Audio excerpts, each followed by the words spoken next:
হাজার, হাজার বছর ধরে মানুষ যেই প্রশ্নটার উত্তর খুঁজে বেরিয়েছে সেটা হচ্ছে হোয়াট ইজ লাভ? আজ থেকে প্রায় ২৫০০ বছর আগে এই প্রশ্নটারই উত্তর খুঁজে বের করার চেষ্টা হয়েছিল গ্রিসের এথেন্স শহরে অনুষ্ঠিত হওয়া একটি পার্টিতে। যে পার্টিতে যোগ দিয়েছিলেন এথেন্স শহরের কিছু শিক্ষিত, প্রভাবশালী এবং অভিজাত মানুষজন। যাদের উদ্দেশ্য ছিল ভালোবাসার উপরে একটা ফিলোসফিক্যাল ডিসকাশন করা। এই ঐতিহাসিক ঘটনাটাকে নিজের লেখা সিম্পোজিয়াম বইতে অমর করে রেখেছেন আরেক গ্রিক ফিলোসফার প্লেটো। আর সেই আলোচনার মধ্যমণি ছিলেন সক্রেটিস। সক্রেটিস আমাদেরকে বলবেন ভালোবাসা কি। এছাড়া সক্রেটিস আমাদেরকে এটাও শেখাবেন যে ভালোবাসার স্তর বা স্টেজ হচ্ছে ৬টা। আশা করি আজকের ভিডিওর পরে আপনি জানতে পারবেন যে আপনি ভালোবাসার কত নম্বর স্টেজে আছেন। এই বিখ্যাত ফিলোসফিক্যাল আইডিয়াটা ল্যাডার অফ লাভ নামে পরিচিত। লাভ বা ভালোবাসা হচ্ছে জার্নি অফ দ্য সোল। আর আপনার উদ্দেশ্য হচ্ছে ক্রমাগত উপরের দিকে যেতে যেতে একদম ৬ নম্বর বা সর্বোচ্চ স্টেজে গিয়ে পৌঁছানো। সক্রেটিস এটা শিখেছেন ডায়োটিমা নামে একজন নারীর কাছে। এই ল্যাডারের ফার্স্ট স্টেপ হচ্ছে love for a beautiful body. দেখেন সক্রেটিস কিন্তু এই বডিলি অ্যাট্রাকশন বা শারীরিক আকর্ষণকে অস্বীকার করছেন না, বরং এটাই হচ্ছে ভালোবাসার সর্বনিম্ন বা প্রথম স্তর, যেখানে আপনি কোনো একজন মানুষের শারীরিক সৌন্দর্যের প্রতি আকৃষ্ট হন এবং সেটার কারণে আপনার ভিতরে এক ধরনের ভালোবাসার সৃষ্টি হয়। কিন্তু শারীরিক আকর্ষণ যেহেতু ভালোবাসার সর্বনিম্ন স্তর, তাই আপনাকে কিন্তু এখানে থেমে গেলে হবে না, আপনাকে উপরের দিকে উঠতে হবে। আর এই জার্নির পরবর্তী স্টেপ হচ্ছে love for all beautiful bodies. অর্থাৎ আপনি যখন আরেকটু ম্যাচিউর হন তখন আপনি বুঝতে পারেন এই শারীরিক সৌন্দর্য কিন্তু শুধুমাত্র কোনো একটা নির্দিষ্ট মানুষের মধ্যে সীমাবদ্ধ না। অর্থাৎ আপনি প্রথমে যার সৌন্দর্যে যার প্রতি শারীরিক আকর্ষণ অনুভব করেছিলেন সে ছাড়াও এই পৃথিবীতে সৌন্দর্যের অভাব নাই। আপনি শারীরিক সৌন্দর্যের ইউনিভার্সালিটিটা বুঝতে পারেন।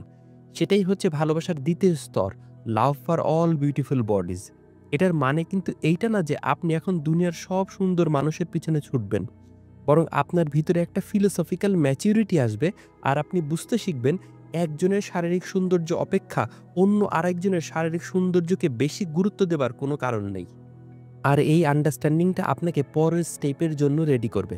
আর সেই থার্ড স্টেপটা হচ্ছে লাভ ফর বিউটিফুল সোল বা বিউটিফুল মাইন্ড। এই স্টেজে এসে আমরা বুঝতে পারি মানুষের শারীরিক সৌন্দর্য অপেক্ষা মানসিক সৌন্দর্যের গুরুত্ব অনেক বেশি। অর্থাৎ তখন আমরা মানুষের জ্ঞান, নৈতিকতা, পার্সোনালিটি অর্থাৎ মোরাল, ইন্টেলেকচুয়াল এবং স্পিরিচুয়াল বিউটির প্রতি আকৃষ্ট হই। আমরা ওই সমস্ত মানুষের প্রতি আকৃষ্ট হই যাদের সান্নিধ্যে আসলে আমরা আমাদের নিজেদের ক্যারেক্টার এবং সোলের ডেভেলপমেন্ট করতে পারবো।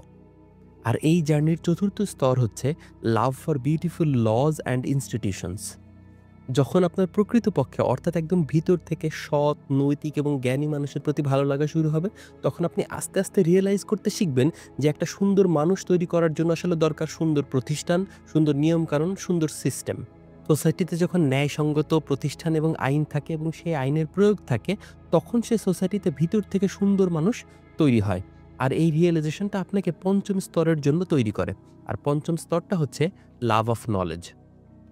আপনি যখন আপনার জার্নির এই পর্যায়ে পৌঁছে যান তখন আসলে আপনি বুঝতে পারেন এই যে এত এত সুন্দর মানুষ, সুন্দর আইন, সুন্দর নিয়ম, সুন্দর সিস্টেম অথবা ন্যায়পালন প্রতিষ্ঠান যার মধ্যে দিয়ে আবার সুন্দর মানুষ তৈরি হয়, এই সব কিছু আসলে কিসের উপরে দাঁড়িয়ে আছে? এর ভিত্তি কি?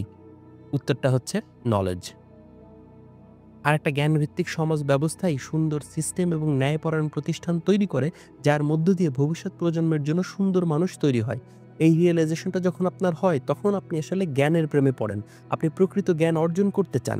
আপনার ভিতরে একটা ফিলোসফিক্যাল ক্ষুধা তৈরি হয়। আপনি সেই জ্ঞান অর্জন করতে চান যা সবকিছুকে সুন্দর করে তোলে। আর আপনার এই জ্ঞানের প্রতি ভালোবাসায় আপনাকে পৌঁছে দেয় আপনার ভালোবাসার সর্বোচ্চ স্তরে, যে স্তরটার নাম হচ্ছে the love of beauty itself. এই সর্বোচ্চ স্তরে এসে আপনি বিউটির অ্যাবস্ট্রাক্ট ফর্মের জ্ঞান অর্জন করেন, the form of the beauty, যা মানুষ তার চর্মচক্ষু দিয়ে দেখতে পায় না, শুধুমাত্র অনুধাবন করতে পারে। অ্যাবসলিউট বিউটি, যা ডিভাইন, পারফেক্ট এবং ইটার্নাল, আমাদের টাইম এবং স্পেসের ঊর্ধ্বে সেই আল্টিমেট রিয়ালিটি। সুতরাং ল্যাডার অফ লাভের মাধ্যমে সক্রেটিস আমাদেরকে আসলে একটা আত্মার উন্নতির ফ্রেমওয়ার্ক দিয়ে দিলেন, যেখানে আমরা ভালোবাসার এক স্তর থেকে আরেক স্তরে যেতে পারবো এবং শেষ পর্যন্ত আমরা আল্টিমেট সত্যের সন্ধান পাবো। আমি ব্যক্তিগতভাবে মনে করি কেউ একজন হায়ার স্টেজে পৌঁছে যাওয়া মানে এইটা না যে সে নিচের লেভেলের যে বিউটিগুলো সেগুলোকে অ্যাপ্রিসিয়েট করতে পারবে না। আমি সিম্পলি মনে করি সে হায়ার স্টেজগুলোতে একটু বেশি সময় দিবে এবং লোয়ার স্টেজগুলোতে কম সময় দিবে। আপনার কি মনে হয়? এটা জানতেও আমি আগ্রহী। অবশ্যই কমেন্ট করে জানাবেন। আর আপনি যদি the form of the beauty এর এই ফর্ম কনসেপ্টটা আরেকটু ভালোভাবে বুঝতে চান, তাহলে আমি আপনাকে রেকমেন্ড করব আমার বানানো প্লেটোর দুনিয়া ভিডিওটা দেখে আসার জন্য, যেখানে আমি এই ফর্ম কনসেপ্টটা একটু ডিটেইলে আলোচনা করেছি। এছাড়া ওই ভিডিওটাতে আমি ফিলোসফির আরেকটা অন্যতম বিখ্যাত metaphor the allegory of the cave ও আলোচনা করেছি। আমি হাইলি রেকমেন্ড করব আপনাকে দেখার জন্য। এখন আপনার কাছে আমার প্রশ্ন হচ্ছে, এই যে আমরা ভালোবাসার ৬ টা স্টেপ বা স্টেজ নিয়ে আলোচনা করলাম, আপনি এখন ভালোবাসার কোন স্টেজে আছেন বলে আপনি মনে করেন? আপনি যখন কোনো কিছু বা কাউকে ভালোবাসেন, সেই ভালোবাসা কি আপনাকে তার উপরের স্টেজে যাওয়ার ইন্সপিরেশন দেয়? অবশ্যই কমেন্ট করে জানাবেন। দেখা হবে পরের ভিডিওতে। ভালো থাকবেন।